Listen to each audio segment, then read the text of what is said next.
We've seen already how after sending an invite, a user agent server might accept the invitation with a 200 OK response.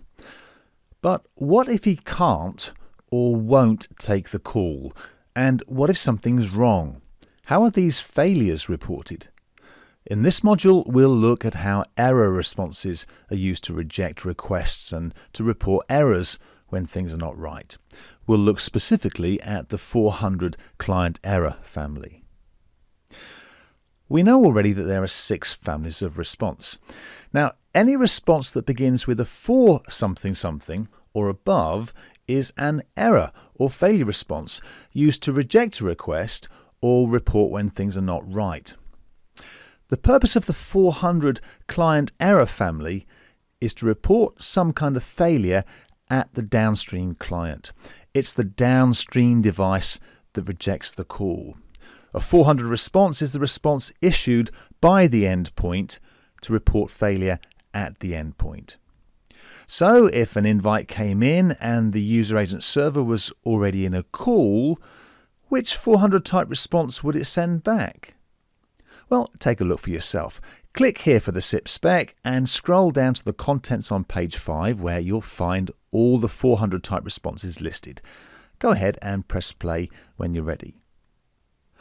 It's the 486 busy here that's used to reject an invite when the user agent's busy in another call. Easy. Well, how about this one then? Which response would be used to reject an invite if the callee just didn't want to talk to the caller?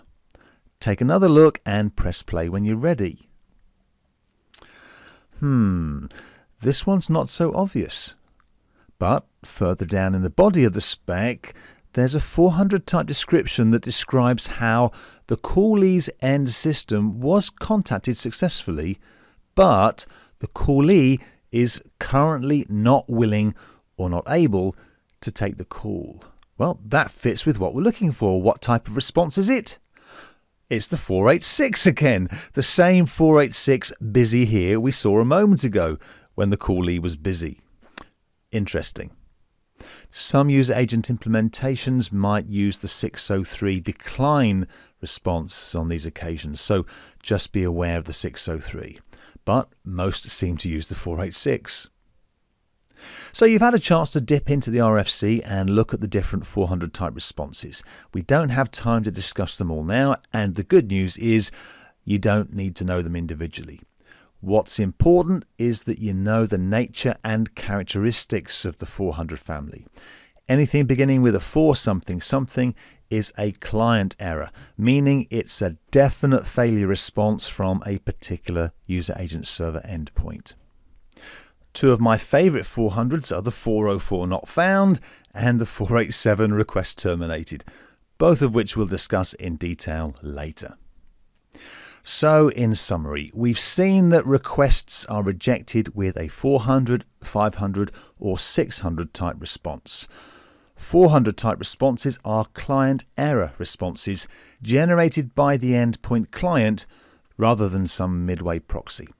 A user agent server will use a 486 busy here to reject an invite, either because he's busy on another call or simply because he's unwilling to talk to the caller. Whilst it's not important to know all the individual 400 responses, we can always look them up when we need to, it is important to know the family, that anything beginning with a for something something is a client error, meaning the error was returned by the endpoint client.